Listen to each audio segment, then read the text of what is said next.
नमस्कार शेतकरी बांधवांनो. आज आपण केळीचे खत व्यवस्थापनाबद्दल चर्चा करणार आहे. तर आपण सुरुवातीला बघणार आहोत की केळीमध्ये जे काही आपण केळीची ज्यावेळेस लागवड केलेली असते नंतर त्याच्यामध्ये जे पहिलं आहे ते त्याच्यामध्ये केळी पिकामध्ये आळवणी करणं हे खूप महत्त्वाचं असतं. त्याच्यामध्ये एक साधारणतः 4 आळवण्या जाणं गरजेचं आहे, की त्याच्यामध्ये जर खताच्या जर 4 आळवण्या गेल्या तर त्या ठिकाणी आपल्याला हे केळीच्या पिकाची त्याच्यामध्ये ती पिकं चांगली तिथं लागून निघतात, चांगली तिथं चिटकून निघतात आणि त्याची वाढ होते. तर बघायला गेलं पहिली जर आळवणी त्याच्यामध्ये बघायला गेली तर फर्टोजन 10-30-10 1 किलो त्याच्याबरोबरच ह्युमिकॉट एफजी हे 500 ग्राम हे 200 लिटर पाण्याला प्रति एकरी आपण जर दिलं तर पहिली आळवणी. तर त्याच्यानंतर आपण दुसरी आळवणी ही त्या ठिकाणी घ्यायची आहे. ती म्हणजे 7 दिवसाच्या अंतरानं दुसरी आळवणी घ्यायची आहे. त्याच्यामध्ये आपण दुसऱ्या आळवणीमध्ये फर्टोजन 10-30-10 हे त्या ठिकाणी 1 किलो त्याच्याबरोबरच अल्प्रोज हे 500 मिली 200 लिटर पाण्याला आपण तिथं घ्यायचं आहे. दुसरी आळवणी झाल्यानंतर त्याच्यानंतर आपल्याला 7 दिवसाच्या अंतरानं तिसऱ्या आळवणीकडे जायचं आहे आणि तिसऱ्या आळवणीमध्ये ही आळवणी खूप महत्त्वाची आहे. त्याच्यामध्ये आपण बायोशिल्ड किट 1 त्याच्याबरोबरच मायकोफॉस 100 ग्रॅम आणि त्याच्यानंतर त्याच्यामध्येच ह्युमिकॉट एफजी हे 500 ग्राम ची ही तिसरी आळवणी 200 लिटर पाण्याला आपल्याला करायची आहे. तिसरी आळवणी झाल्यानंतर आपल्याला जायचं आहे ते म्हणजे चौथ्या आळवणीकडं आणि चौथ्या आळवणीत आपण त्या ठिकाणी मेपासोल कॅल्बी हे मेपासोल हे एकरी 200 लिटर पाण्याला त्यामध्ये 1 किलो त्याच्याबरोबरच कॅलबी हे 500 ग्राम त्या ठिकाणी घ्यायचं आहे. जर ह्या आळवणीचं जर आपलं जर हे वेळापत्रक किंवा हे नियोजन जर केलं तर ह्याच्यामधून एक खताचा एक समतोल डोस त्या ठिकाणी आपल्याला जातोय आणि आपल्याला त्या ठिकाणी आपण जर बघितलं तर ह्या 4 आळवण्या झाल्यानंतर आपल्याला केळीचे हे जे रोप आहे ते चांगलं त्या ठिकाणी चिटकलेलं दिसतं किंवा त्याची जी वाढ जी सुरुवातीच्या अवस्थेमध्ये आहे ती चांगली झालेली दिसते. त्याच्यानंतर पुढे जाताना आपण जायचंय ते म्हणजे एक साधारणतः महिना झाल्यानंतर त्याच्यामध्ये आपल्याला रिंग डोस करणं खूप महत्वाचं आहे. रिंग डोस हा त्याचं महत्व असं आहे की केळीचं हे जे रोप आहे त्याच्या भोवती एक रिंग करून आपण जो काही खताचा जो डोस बनवणार आहे तो माती ॲड करणं खूप गरजेचं असतं. त्याच्या ह्या रिंग डोसमध्ये आपण बघायला गेलं तर त्याच्यामध्ये हे 24-24 असेल, त्याच्याबरोबरच पोटॅश असेल, त्याच्यानंतर रिफिल असेल, रिक्लेम असेल, मॅग्नापर असेल, क्लिक एसेप असेल, अल्प्रोझाइम असेल. ह्या जर एक अन्नद्रव्याचा एक समतोल जसं की मुख्य अन्नद्रव्य, दुय्यम आणि सूक्ष्म अन्नद्रव्याचा एक समतोल त्याच्यामध्ये जर आपण एक डोस बनवला, तर हा एक चांगला रिंग डोस होतो आणि त्याचा लगेचच पिकावर त्या ठिकाणी माती ॲड केल्यानंतर परिणाम होतो. रिंग डोस झाल्यानंतर त्या ठिकाणी कालावधी एक 1.5 महिने ते 2 महिन्याच्या कालावधीमध्ये आपल्याला त्याच्यामध्ये केळी पिकामध्ये सगळ्यात महत्त्वाची त्याच्यामध्ये जी काही त्याच्यामध्ये प्रॅक्टिस आहे ती म्हणजे पोंगा भरणी. तर पोंगा भरणी हे त्या ठिकाणी आपण एक 4 ते 5 पोंगा भरणी करणं गरजेचं आहे. तर त्याच्यामध्ये जी पहिली पोंगा भरणी आहे ते 1.5 महिन्यानंतर लगेच आपल्याला करायची आहे आणि त्याच्यामध्ये आपण पहिल्या पोंगा भरणीमध्ये त्याच्यामध्ये फर्टोजन 30-10-10 बरोबर त्याच्यामध्ये आपण अल्प्रोज ह्याची पोंगा भरणी एकरी 200 लिटर पाण्यासाठी 30-10-10 हे 1 किलो आणि अल्प्रोज 500 मिली या प्रमाणात पहिली पोंगा भरणी करायची आहे.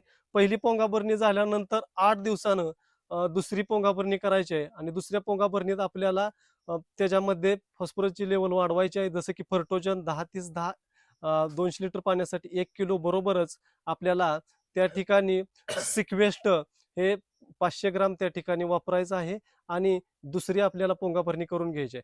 तिसऱ्या पोंगा भरणीकडे जाताना आपल्याला त्या ठिकाणी थोडंसं अन्नद्रव्याकडे लक्ष देता, कॅल्शियमचं महत्त्व पाहता त्या ठिकाणी आपल्याला कॅलमोर 500 मिली, ब्रिक्समोर 250 मिली आणि जिनस्टार 250 मिली असा एक त्याच्यामध्ये चांगलं कॉम्बिनेशन तिसऱ्या पोंगा भरणीसाठी आपण करून घ्यायचं आहे आणि तिसरी पोंगा भरणी झाल्यानंतर आपल्याला चौथ्या पोंगा भरणीकडे जाताना एक 8 दिवसानंतर आपल्याला त्या ठिकाणी मेपासोल 1 किलो आणि कॅलबी हे 500 ग्राम हे 200 लिटर पाण्याला करून घेऊन ही चौथी पोंगा भरणी करायची आहे. जर आपण ह्या 4 पोंगा भरण्या एक त्याच्यामध्ये एक वेळापत्रकानुसार जर आपण हे केल्या 8 दिवसाच्या अंतराने केल्या तर त्या ठिकाणी आपल्याला जी आपली केळीची बाग आहे त्याची वाढ आहे ती आहे एक समान आपल्याला केळीच्या जी काही रोपांची वाढ आपल्याला त्या ठिकाणी झालेली दिसते. आणि ज्यावेळेस आपली ह्या ज्या पोंगा भरणी झाल्यानंतर आपण पुढे जातो ते म्हणजे त्याच्यामध्ये मोठ्या बांधणीकडे जातो आणि मोठ्या बांधणीतही आपण त्या ठिकाणी एक खताचं एक चांगलं त्याच्यामध्ये व्यवस्थापन केलं की त्याच्यामध्ये मुख्य अन्नद्रव्य दुय्यम आणि सूक्ष्म अन्नद्रव्याचं एक चांगलं त्याच्यामध्ये कॉम्बिनेशन आपण घेतलं तर जसं की त्याच्यामध्ये 24-24 असेल, त्याच्यानंतर पोटॅश असेल, त्याच्यानंतर रिपील, रिक्लेम, मॅग्नापर, अल्प्रोझाईम हे जे काही अन्नद्रव्य आहेत त्याचा एकात्मिक आपण त्या ठिकाणी जर वापर केला तर आपल्याला ही मोठ्या बंदीचा चांगला डोस होतोय आणि त्या डोसचा आपल्याला रिझल्ट आपल्याला डोळ्यासमोर आहेत. आणि ज्यावेळेस ही मोठी बांधणी झाल्यानंतर आपण पुढे जातोय ते म्हणजे की ज्यावेळेस पीक हे वाढत जातं 3 महिन्यानंतर 4 महिने 5 महिने ज्यावेळेस हे पीक एक एक महिना पुढे जात असतं त्यावेळेस आपल्याला त्या ठिकाणं अन्नद्रव्य व्यवस्थापन हे खूप महत्वाचं राहतं. आणि अन्नद्रव्य व्यवस्थापनामध्ये जसं की आपण त्याच्यामध्ये जी काही शाकीय वाढ अवस्था झाल्यानंतर आपण जोरदार वाढ अवस्थेकडे जातो आणि जोरदार पिकाची वाढ अवस्था आहे ती वाढ अवस्थे 5 महिन्यापासून ते 7 महिन्यापर्यंत असते. तर या कालावधीत आपण त्या ठिकाणी नत्राचं प्रमाण आणि त्याच्याबरोबरच पोटॅश म्हणजे जे काय पालाचं प्रमाण हे जाणं गरजेचं आहे. तर त्याच्यामध्ये एक आपण त्याच्यामध्ये चांगलं वापरू शकतो त्याच्यामध्ये मनशा ग्रुपचं त्याच्यामध्ये 5021 सारखा ग्रेड एक त्याच्यामध्ये ड्रीपमधून 5 किलो आपण त्या ठिकाणी देऊ शकतो. त्याच्याबरोबरच त्याच्यामध्ये जर मॅग्नेशियम मॅग्नाफर आपण गेलं 5 किलो आणि दुसरं त्याच्यामध्ये फ्रेओनिक झिंक गेलं तर जी पिकाची जोरदार वाढ अवस्था आहे ती 7 महिन्यापर्यंत ती खूप चांगली होते. आणि आपण ज्यावेळेस पुढे जातो की ज्यावेळेस 6.5 महिन्यापासून प्लॉटच्या पुढे जातो एक 7-7.5 महिन्यापर्यंत 8 महिन्यापर्यंत तर त्यावेळेस काय होते की घड निर्मितीचा काळ असतो जसं की त्यालाच आपण म्हणतो की निसवण्याचा काळ. तर या निसवण्याच्या काळामध्ये आपल्याला फॉस्फरस आणि पोटॅशची लेवल ही वाढवणे खूप गरजेचे आहे. त्याच्यामध्ये आपण ठिबकमधून त्या ठिकाणी फर्टोजन 05234 5 किलो त्याच्याबरोबरच ते झाल्यानंतर एक 5 दिवसानं त्याच्यामध्ये नायट्रोकॅल 5 किलो आणि सेलबोर 500 ग्राम हे 200 लिटर पाण्यातून एकरी ह्या प्रमाणात आपण हे त्यामध्ये सोडले.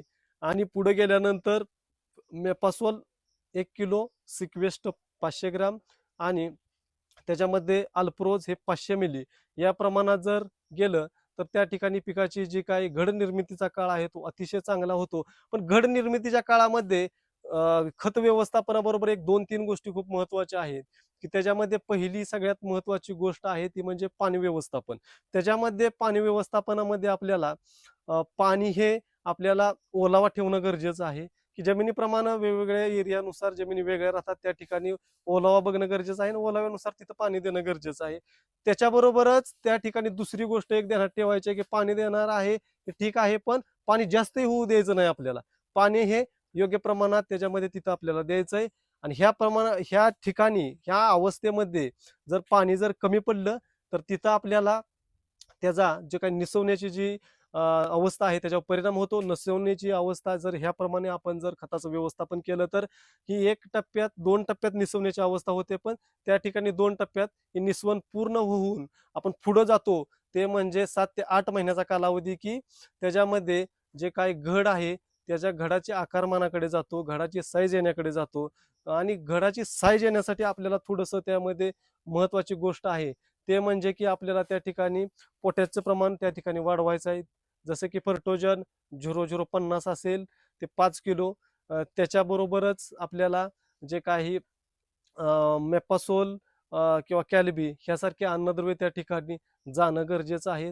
आणि ह्याच्यात महत्वाची गोष्ट अशी आहे की घड निर्मितीचा काळ ते जे काय घड वाढीचा काळ आहे आकारमानाचा काळ आहे ह्या अवस्थेत जर आपण हस्तबहारमध्ये आपला जर प्लॉटची लागवड केली असली आणि प्लॉट बरोबर पावसाळ्याच्या सुरुवातीला त्याच्यामध्ये तुमचा घड निर्मितीकडे येतो किंवा निसवण्याच्या कालावधीत येतो, तर त्या ठिकाणी आपल्याला हे झाडाला सपोर्ट देणं खूप गरजेचं आहे. झाडाला सपोर्ट देण्यासाठी आपण त्या ठिकाणी झाडाला त्या ठिकाणी बांधून घेणं गरजेचं आहे, की जेणेकरून मेच्या शेवटचा आठवडा आणि जूनच्या पहिल्या दुसऱ्या आठवड्यात हे वादळी वाऱ्याचे किंवा पावसाचे त्या त्या ठिकाणी चान्सेस असतात. तर त्या ठिकाणी आपल्याला फक्त घड जे काय आहे ते बांधून घेणं गरजेचं आहे. तसंच पाणी व्यवस्थापन गरजेचं आहे. ज्यावेळेस घड निर्मितीचा काळ झाल्यानंतर ज्यावेळेस साईजचा असतात, त्यामध्ये एक 2 गोष्टी लक्षात ठेवणं महत्त्वाच्या आहेत, की खत व्यवस्थापन झालं, पाणी व्यवस्थापन झालं, तसंच कीड व रोगाचं नियंत्रण हे तेवढंच महत्त्वाचं आहे. तर त्या ठिकाणी आपल्याला सगळ्यात महत्त्वाचं त्याच्यामध्ये जे किडे आहेत, थ्रिप्स सारखे, माव्यासारखे त्याच्यामध्ये कीड आपल्याला त्या ठिकाणी ऍपिड सारखे कीड त्या ठिकाणी दिसतात. तर आणि बुरशीची वाढ होण्याची शक्यता असते.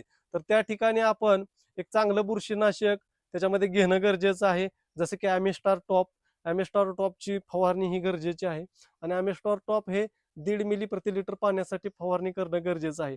त्याच्याबरोबरच कीटकनाशक ही तेवढीच महत्वाची आहे. थ्रिप्सची त्या ठिकाणी वाढ असते. जे काही कीटक आहेत ते तिथं दिसतात. घडावरती ते त्याच्यामध्ये ते इजा पोचवू शकतात.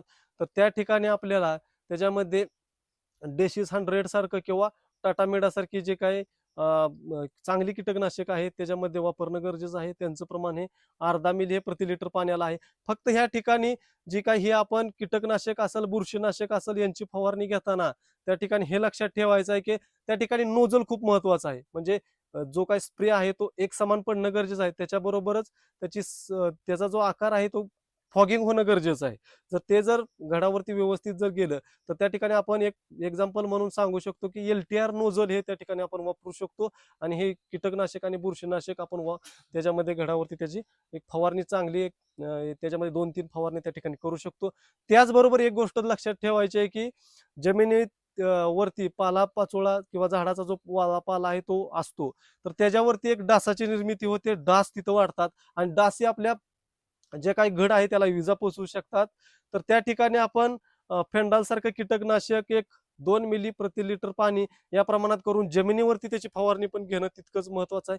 5 दिवसाच्या अंतरानं त्याची फवारणी ही फेंडॉलची चालू ठेवणं त्या ठिकाणी गरजेचं आहे.